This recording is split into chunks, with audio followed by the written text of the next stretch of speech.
तो दोस्तों, मूवी की स्टोरी को 2 घंटे में खत्म करने की बजाय 2 पार्ट में दिखाने का ये ट्रेंड काफी बढ़ता जा रहा है और केजीएफ मूवी भी इसी ट्रेंड को फॉलो कर रही है। 2018 में आई ये कन्नड़ मूवी इतनी बढ़िया निकलेंगी ये किसी ने सोचा नहीं था। इस मूवी की स्टोरी बहुत इंटरेस्टिंग है पर थोड़ी कॉम्प्लेक्स भी है और अब इस फिल्म का दूसरा पार्ट यानी सेकंड चैप्टर आने वाला है। लेकिन सेकंड पार्ट देखने के लिए आपको इसका पहला पार्ट समझना जरूरी है। इसीलिए आज मैं आपको केजीएफ चैप्टर 1 की पूरी स्टोरी शॉर्ट में समझाऊंगा। तो आइए देखते हैं।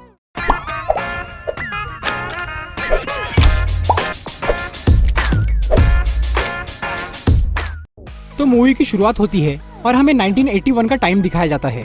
यहाँ इंडिया की प्राइम मिनिस्टर एक आदमी का डेथ वारंट साइन करती है, ये बोलकर कि वो बहुत खतरनाक क्रिमिनल है और किसी को भी उसके बारे में कभी पता नहीं चलना चाहिए।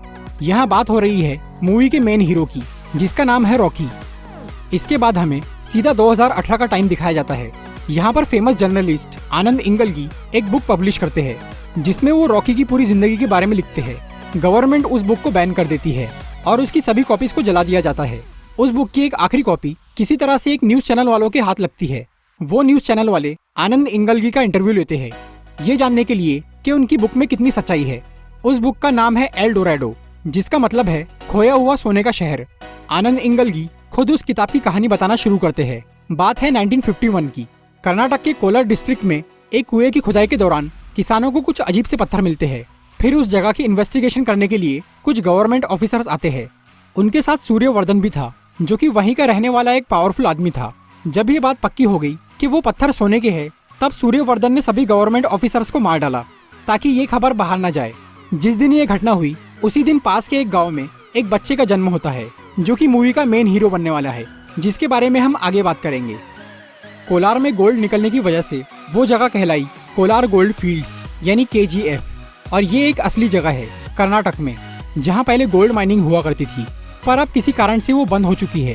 केजीएफ तो असली जगह है, पर मूवी की कहानी असली नहीं है, ये सिर्फ एक कहानी है। सूर्यवर्धन ने उस जगह को गवर्नमेंट से 99 सालों के लिए लीज पर ले लिया और उसने वहाँ नराची नाम की एक कंपनी बनाई और सबको ऐसा दिखाया कि ये एक लाइमस्टोन माइन है, यानी चूने के पत्थर की खदान।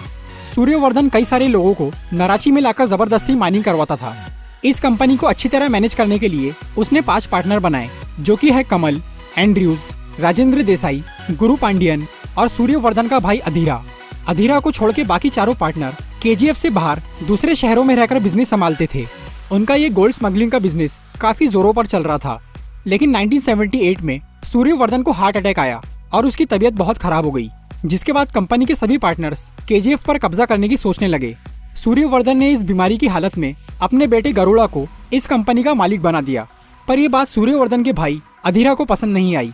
उसने गरुड़ा को मारने की कोशिश की, पर वो कामयाब नहीं हो पाया। लेकिन गरुड़ा अधीरा को मारने में कामयाब हो गया। अब गरुड़ा इस साम्राज्य पर राज करने लगा। वो बहुत जालिम था, इसीलिए सभी पार्टनर्स उससे नफरत करते थे। ये सब तो ही बाकी कैरेक्टर्स की बात। अब बात करते हैं मूवी के मेन कैरेक्टर यानी रॉकी के बारे में। रॉकी का असली नाम था राजा कृष्णप्पा बेरिया। उसकी माँ एक विधवा और बहुत गरीब औरत थी। जब राजा 10 साल का था तब उसकी माँ बीमारी से मर गई।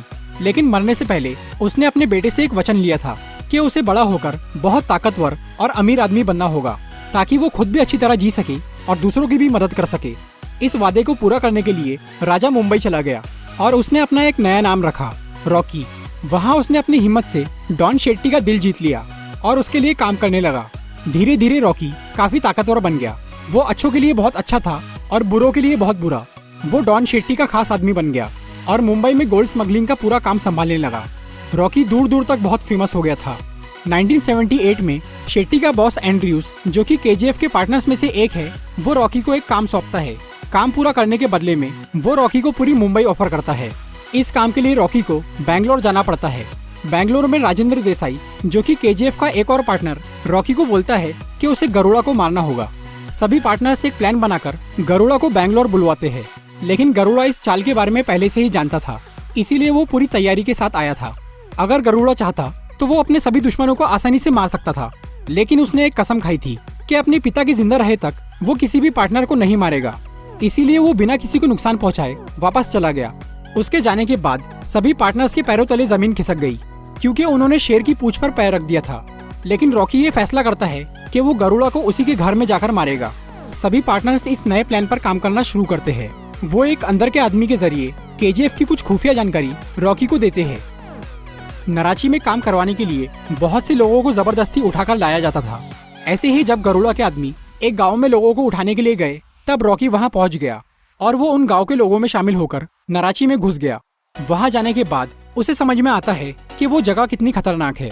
वहां लगभग 20,000 लोगों को बंदी बनाकर रखा गया था। हर किसी से 12 घंटे काम कराया जाता और कमजोर लोगों को मार दिया जाता। वहां के गार्ड्स बहुत खतरनाक थे। नियम तोड़ने वालों को वो तुरंत ही गोली मार देते थे। नाराची में माइनिंग एरिया से थोड़ी दूर पर गरुड़ा का महल था, जहां उसके पिता और भाई उसके साथ में रहते थे। इस महल की सुरक्षा बहुत मजबूत थी, कोई भी यहाँ आसानी से नहीं आ सकता था। रॉकी ने वहां पर रहकर पूरी जगह का अच्छी तरह मुआयना कर लिया था। उसने गरुड़ा के महल तक पहुंचने का रास्ता भी ढूंढ लिया था। अब बस वो सही मौके की तलाश में था। वहां रहते रहते रॉकी ने कई लोगों को बुरी तरह मरते हुए देखा। पहले तो वो चुप रहा, लेकिन एक दिन जब वहां के गार्ड्स एक अंधे बूढ़े आदमी को मारने वाले होते हैं, तब रॉकी खुद को रोक नहीं पाता। वो उस बूढ़े को बचाने के लिए 23 गार्ड्स को मार डालता है और वो सबकी नजर में हीरो बन जाता है। रॉकी उन 23 गार्ड्स की लाशों को जलाकर अपने लोगों को एक सिग्नल भेजता है कि अब वो पूरी तरह तैयार है। और तब एक बड़ा राज सामने आता है कि सूर्यवर्धन का दूसरा बेटा विराट अपने भाई गरुड़ा को मारने के प्लान में शामिल है।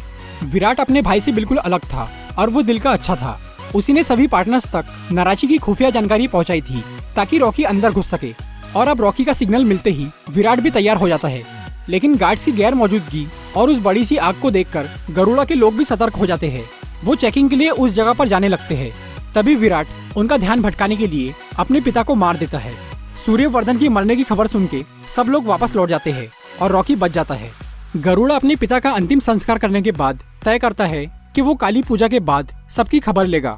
गरुड़ा हर साल पूजा में 3 बकरों की बलि चढ़ाया करता था, लेकिन इस बार वो बकरों की बजाय 3 इंसानों की बलि चढ़ाने वाला था। ये 3 लोग उसके दुश्मन थे, जिन्हें एक खास कमरे में कैद करके रखा गया था। जब गरुड़ा पूजा करने के लिए निकलता है, तब रॉकी सबसे छुप के उस कमरे तक पहुंचता है जहां पर उन 3 लोगों को रखा गया था। रॉकी उनमें से एक आदमी को मार के उसकी जगह ले लेता है। फिर इन 3 लोगों को पूजा में लाया जाता है। इस पूजा में नाराची के सभी गार्ड्स और 20,000 काम करने वाले लोग भी शामिल थे। गरुड़ा पूजा शुरू करता है और 2 लोगों की बलि चढ़ा देता है। लेकिन जब तीसरे की बारी आती है, तब रॉकी सबकी पकड़ से छूट के गरुड़ा की तलवार लेकर उसी का गला काट देता है। रॉकी ने हजारों लोगों के सामने गरुड़ा को मार डाला। ये खबर आग की तरह फैल गई।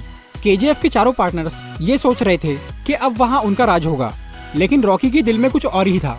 वो यहाँ मुंबई जीतने के लिए नहीं आया था, उसे तो पूरा केजीएफ चाहिए था। वो चाहता तो गरुड़ा को बेंगलोर में ही मार सकता था, लेकिन उसने ऐसा नहीं किया। रॉकी उसे केजीएफ में सबके सामने मारना चाहता था ताकि वो वहाँ पर राज कर सके। गरुड़ा के मरते ही उसके गार्ड्स रॉकी को मारने के लिए तैयार हो गए, लेकिन अब 20,000 लोग रॉकी के साथ मिल चुके थे, जो कि उसके एक इशारे पर कुछ भी कर सकते थे। रॉकी के अलावा और भी ऐसे लोग थे जिनकी नजर केजीएफ पर टिकी हुई थी। एक तो दुबई का इनायत खलील और दूसरा सूर्यवर्धन का भाई अधीरा, जो कि अभी तक मरा नहीं था, वो सिर्फ मरने का नाटक कर रहा था। ये सारी घटनाएं हुई थी 1978 में, पर ये सिर्फ आधी कहानी है।